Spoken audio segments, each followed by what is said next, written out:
Hello and welcome to Technically Speaking, where scientists and engineers come together to chat about common interests, share knowledge and satisfy some curiosity. I'm Laura and I'm joined by Antonia and Jasmin to talk about activism, rebellion and whether scientific facts can play a part in these activities. So Antonia, this is something that you're interested in because you suggested this as an idea for the topic, so tell us about your interest. So I've been working in the whole reducing carbon emissions, sustainability thing for a while.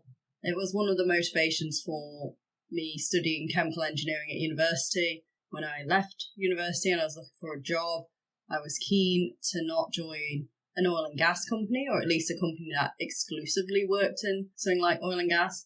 Then some people, protesters, some activists, take it to another extreme, like Just Stop Oil or Extinction Rebellion, who have occupied different parts of the UK, including a large majority of bridges and roads in London, all at the same time, which understandably caused a lot of chaos and didn't make them super popular.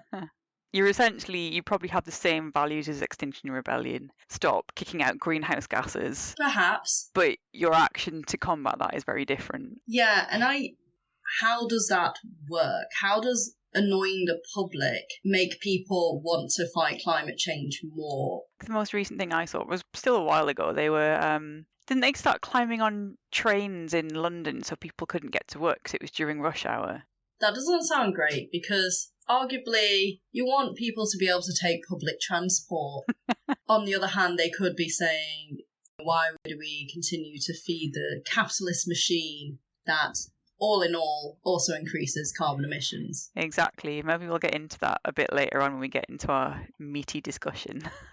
Jasmin, what's your interest in activism, or is it specific to climate activism as well, or is it slightly different? General activism. So I work at a university, so I've had some engagement with student activists or staff who are involved in activism in terms of mostly phasing out fossil fuels. Something that sometimes we get climate protesters when there was an event hosted by an oil and gas company, or there was a speaker. We had a speaker from an oil and gas company, so quite used to seeing climate activists. Yeah, that's why I'm interested in whether science and activism can mesh well together and whether or not they're complementary towards achieving the goals that activism wants to set out and what science wants people to use it for. Because I've worked in the nuclear industry, so I've seen some of this as well from working on a nuclear licensed site. I guess they'd already established ways in which they would protest against nuclear, and it was basically they'd stand outside main gate holding something that everyone had to read on their way in, which kind of slowed down people getting to work. Did they have to read it?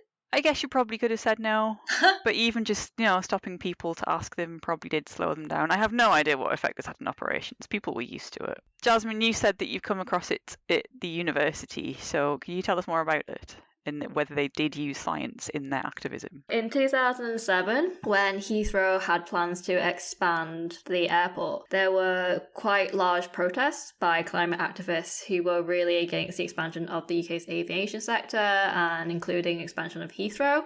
And as part of their protests, they actually sellotaped to themselves and had banners saying, "We are armed with peer-reviewed science," I believe is what the banner said. And yeah, they had sellotaped to themselves. It wasn't the actual journal paper itself, but they had strapped to them a white paper that was basically the same material as the journal paper that basically showed that expansion of UK's aviation sector is not compatible with the UK's need to basically cut its emissions. The white paper, that was produced by is it the Tyndall Centre? Am I pronouncing that correctly? Yeah, the Tyndall Centre. Yeah, and it was for Friends of the Earth, wasn't it?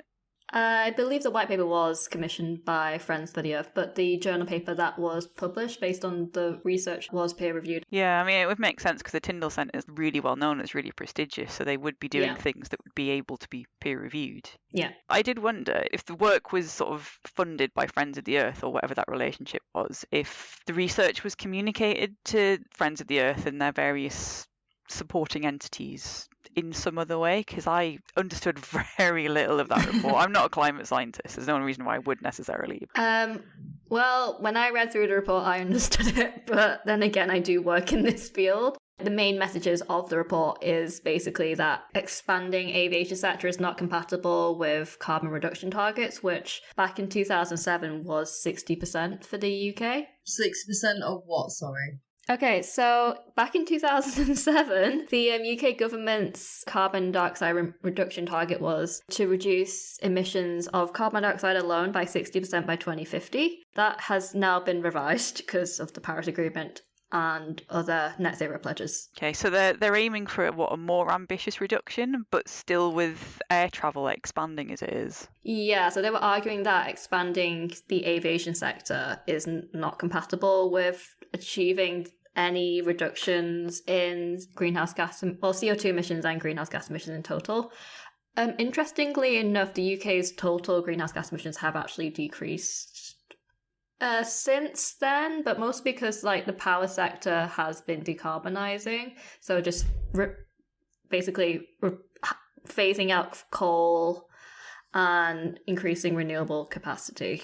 Yeah, which is, I keep being told it's relatively easy to do that, but what is called deep decarbonisation, which is getting rid of any carbon or CO2 emitting things, is way more difficult. Yeah. The emissions from the aviation sector have massively grown, and they've well surpassed what was initially predicted back in 2004, 2007. So yeah, there is work going into how to decarbonise the aviation sector, because they're realising that they really need to decarbonise and decarbonise quickly. In that respect, the activists were probably quite right in sellotaping the Friends of the Earth report, which was then turned into a peer-reviewed article to use as an evidence. But here's the thing. In that case, that worked. But do all protesters come armed with peer-reviewed news? And do they need to be? In Extinction Rebellion's case, they've got some quite clear goals, such as the UK government needs to announce a climate emergency and treat it more seriously, essentially. How do we make that happen? Because scientists have been saying we need to reduce our emissions. Me and Jasmin will have seen all these papers which kind of say this is what the total cost of this industry is to climate change, and it is not compatible. And yet things still push forward. Like, Jasmin, you were looking at fracking or shale gas production when you first did your PhD. Mm-hmm. Thankfully, we haven't gone down that route. But how much of that is thanks to research, and how much of it was the protesting? Because locals were protesting, saying, we're getting earthquakes, what could happen to our water quality? Yeah, I think in a case of shale gas for the UK, it was a combination of just the very strong opposition from the communities who would have been close to the sites that were being investigated for shale gas potential, but it's also just the scientific evidence of that it's not economical to do it in the UK. So I would have thought, given what Antonia just said about it could affect water supplies and it might lead to earthquakes, the residents are making those claims based on what they've heard about the science somehow, whether that's peer review or media. The earthquakes were also something that they experienced, so... Yeah, they didn't need evidence. They lived it. Oh, so there was actually fracking going on and then they stopped? Yeah.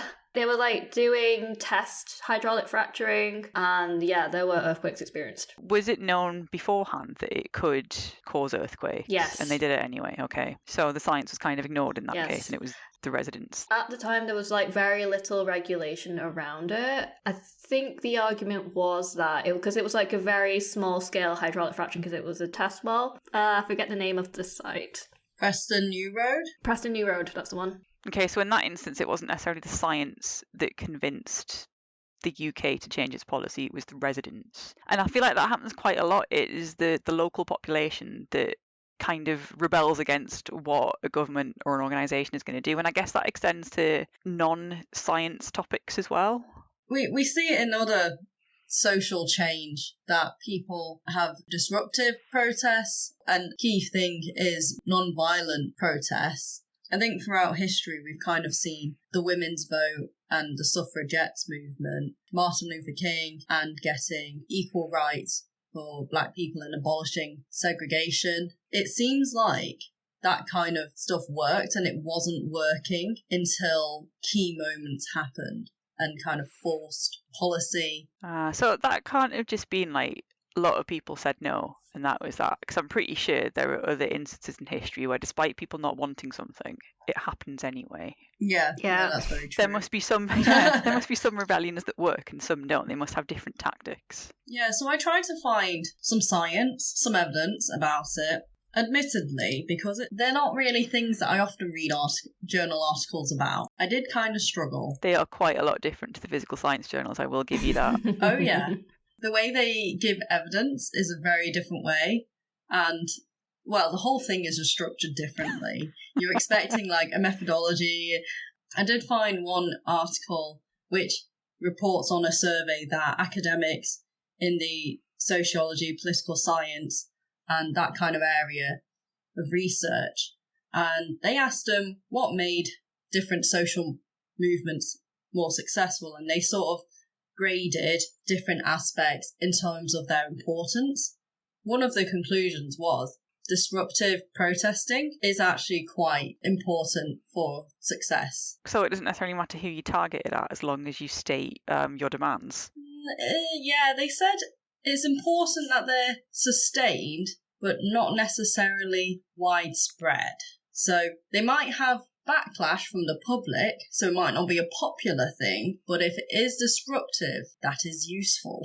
Is that because it still draws attention to it? Like it gets the media interested because people are disrupted, and that kind of as a science communicator, I would say that then gives a news hook for the scientists to come in and say, here's why this thing is important. That was the interesting thing. Sometimes it's not all about getting media attention either. It's about bringing a certain topic to the forefront, which sounds like a contradiction, but it's doing it in such a way that it's about awareness, not necessarily about public support. It's like putting it on the table for debate. Makes sense, I guess. Well, I assumed it was to convince voters, like it convinced the masses to vote for the policy change they want to see.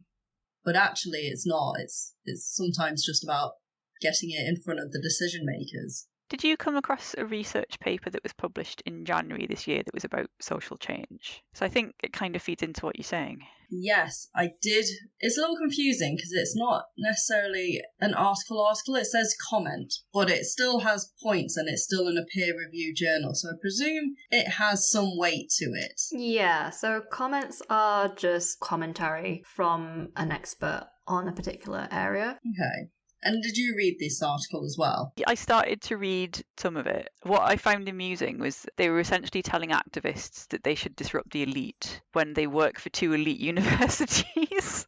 The authors were at University of Massachusetts and Yale in the United States. Yale's really prestigious and really elite. What they were saying, they'd taken an example from history about racial inequality. And they'd said that the way that it became more effective to have racial integration wasn't necessarily because there was lots of protest against it. It's because certain areas of black society, I think, kind of mobilized against the people that had a lot of power. So several big companies say that they were the labor force for that company. And they kind of made the company realize that they couldn't really continue without black people coming to work. It was a labor strike, wasn't it? Yeah, and I think the point the academics were making was that they weren't trying to influence the policymakers. They were trying to influence the people with the money that could exert their power on politicians and policymakers. So going back to the point of Extinction Rebellion disrupting people trying to get to work, they're disrupting the labour force. Whether that would have an effect on big companies like, Amazon. Yeah, or Virgin or Google or something, I don't know. Because it doesn't seem like a very targeted way of affecting the labour force. Yeah, I'm trying to think of a way Extinction Rebellion could stage a protest against Amazon. So people have talked a lot about, don't buy from this company, in light of certain things such as the Israel attack in the Gaza recently. Was it October last year? Yeah, October 4th. And people are saying, don't go to Starbucks. And you think, how is Starbucks related to a Middle East conflict? Technically, Starbucks isn't on the official boycott list. Oh, is it not? No, they're not. They're just in the media a lot. Oh. Ariel, Siemens, they're on the list. So why are they on the official list, those companies? So Siemens, they supply technology to Israel's defense force. They also supply technology to other countries' defense forces. And Ariel, that's a detergent used to to wash soldiers' uniforms. Okay. I feel like that's kind of tenuous. Yeah, that isn't the link I was expecting. Well, it's like anything that's supporting Israel, basically. But I wonder how much difference it would make. I feel like you'd have to do the financial analysis. Like if it's only, 1% of the financial support, does it necessarily matter? Can you categorise them? Like we do with climate modelling, I think you could do a similar with economics, To see what the biggest disruption would be for a particular action. Yeah. I like it. Chemical engineering style analysis of activism. When a chemical engineer attempts to do economics. Hey, we could do economics. Techno-economic analysis. Well, 1/5 of my thesis was economics. So we're talking a lot about disrupting an economy essentially to affect social change, which I guess is kind of related to science from what you guys were saying. Well, from the engineering point of view, the work that you've done, but also because the science can help create products or whatever that can shape an economy or show that a particular effect is happening. I've got to say, though, having read some of these journal articles and understanding that there are tactics that can have a meaningful effect, it might kind of sway me to take more disruptive action. So at one end of the scale, you've got fairly passive boycotting particular companies, and then at the other end, you've got Extinction Rebellion chaining themselves to things. People glue themselves to various buildings and things like that, don't they? Yeah. In Chris Packham's documentary of should we break the law in response to climate inaction, people from Just Stop Oil got orange paint, threw it on, I can't remember which governmental building, it was related to some legislation they were protesting, and then sat and waited for the police. They didn't run away, they were waiting for the consequences, for the arrest. But it would draw more attention to it, wouldn't it, if you think of the headline that so many people got arrested for this, what looks like a bit of a daft stunt, but has a genuine reason behind it. If they just ran away and didn't get arrested, would anyone know? They've suddenly got the weight of, the police saying they were arrested rather than them just doing something. This veers me towards going off topic on the changing of policing of protests and stuff. I feel like there might not be a lot of science or engineering behind that, though.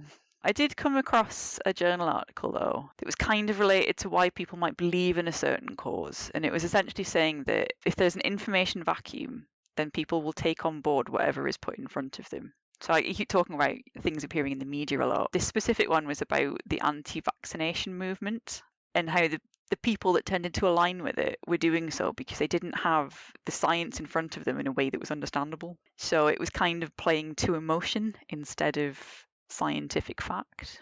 So in the balance of fact versus emotion, which is more compelling? How scary is it that it plays on your emotion, And the worst thing is, this science that kind of started the anti-vax movement, I want to call it, I guess. Are you saying science in quotation marks there, which you can't Yes, see? sorry, yes. I was saying science because it was a research study with made-up results that got later disproven. Yeah, and it's been completely discredited. This guy had a patent. What was his name now? You can just call him Dr. Anti-Vax. Dr. Anti-Vax.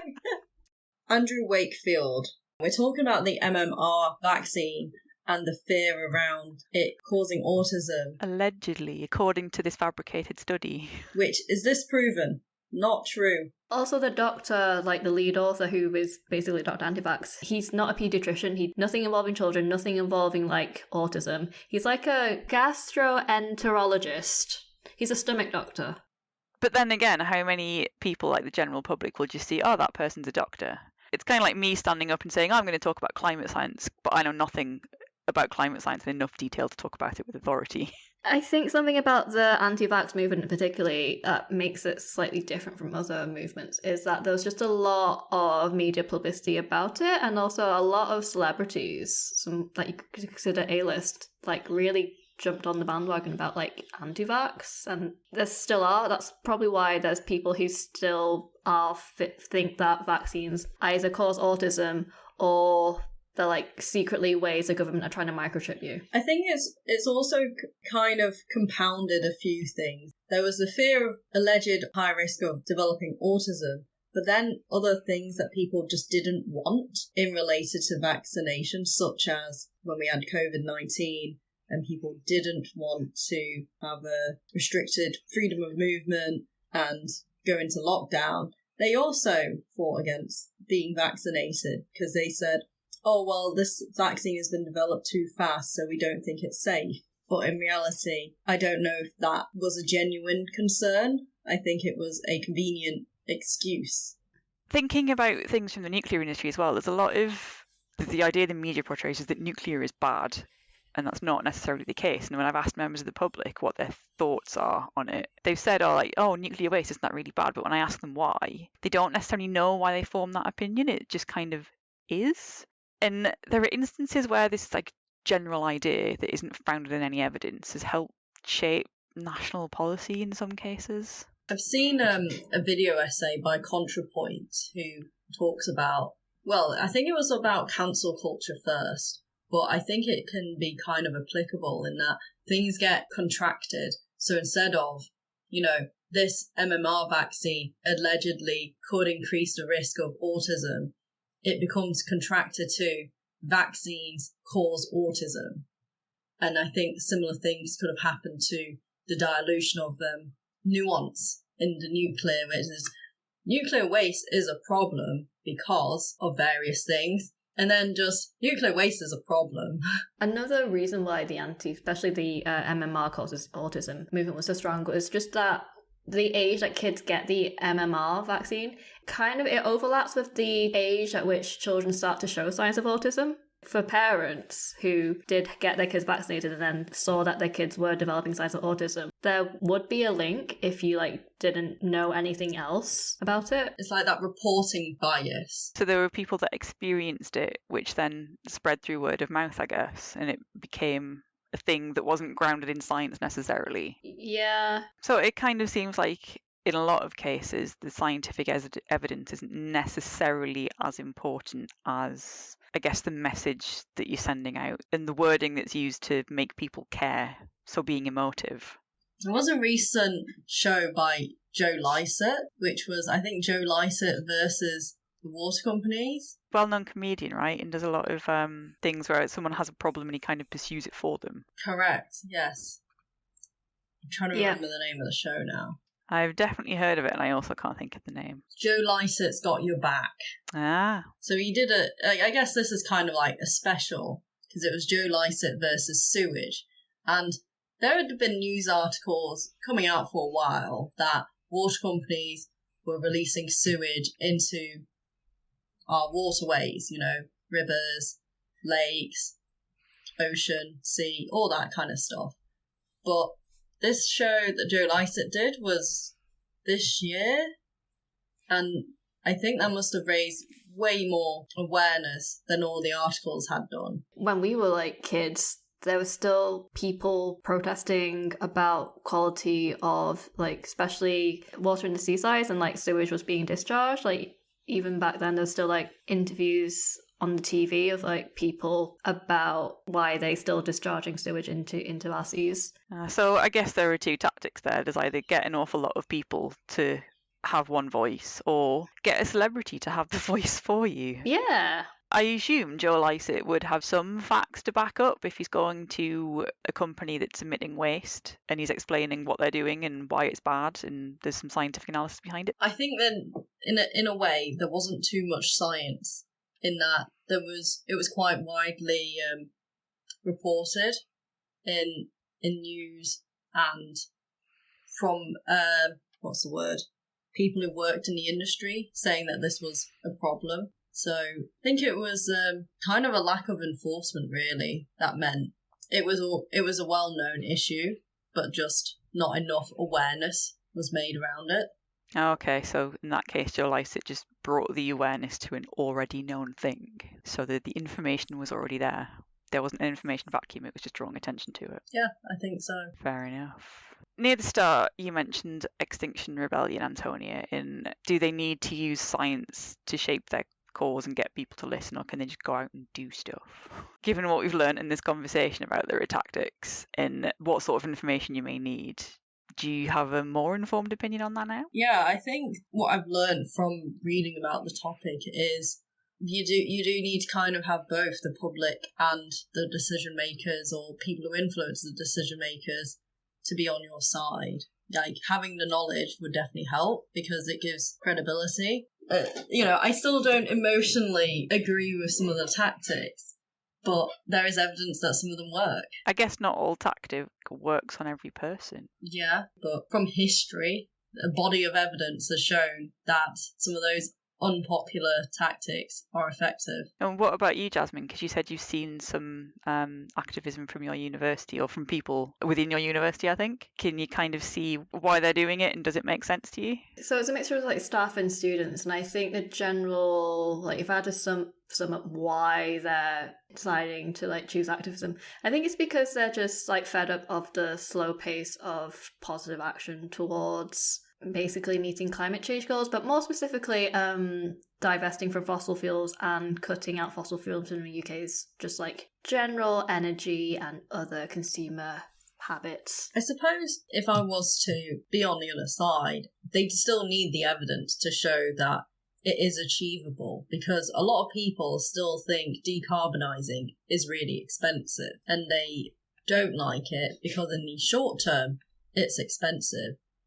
And in the long term, it pays off because then you don't have to have climate adaptation or less extreme climate adaptation. But there are still lots of people that don't think the climate emergency is a really serious problem. They think it's all going to be okay. How do you convince them without these sort of extreme pressures from various groups? If they're not going to listen to a climate scientist or 100 climate scientists saying the science shows that we are doing terrible things and it will affect your business, maybe it takes a bunch of people standing outside their gates and disrupting their work to add to that pressure. Maybe peer pressure them. I've already seen that. I've already seen climate protesters. But did that change your mind? I just wanted to get to work. Yeah. And also, I agree that climate change is serious. And I guess in that instance, they're not trying to convince Jasmin, they're trying to convince the Chancellor of the university or whatever the correct phrase is there. I think maybe this is where we do pressure them through emotion that, everyone else cares about this. It clearly matters to a lot of people. And you want to upset that many people or go against the best interests of that many people.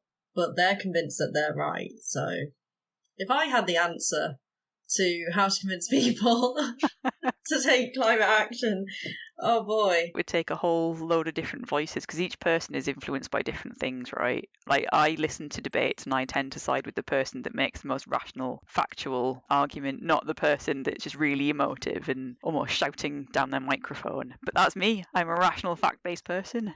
Someone else might have been completely convinced by the other side of the argument. I guess maybe the point is if you want to affect meaningful change at the sort of national policy level, you want to figure out what will influence those decision makers and work back from there, whether it is emotion or it's influencing certain companies that have economic sway or it is disrupting a local population. I think that's what I'm taking out of this episode. And I think that's probably quite a good point to end it on. So this has been a really interesting discussion about how science and emotion and fact can work in separate ways to influence people. So we'll see you next time. The views expressed in this podcast belong entirely to the person that said them. They do not represent any industry or organisation. If you enjoyed listening to these views, it would really help us out if you could rate us, leave a review and tell a friend. This podcast was sponsored by no one, but if you're interested in funding us to continue to have frank discussions about science and engineering, please get in touch.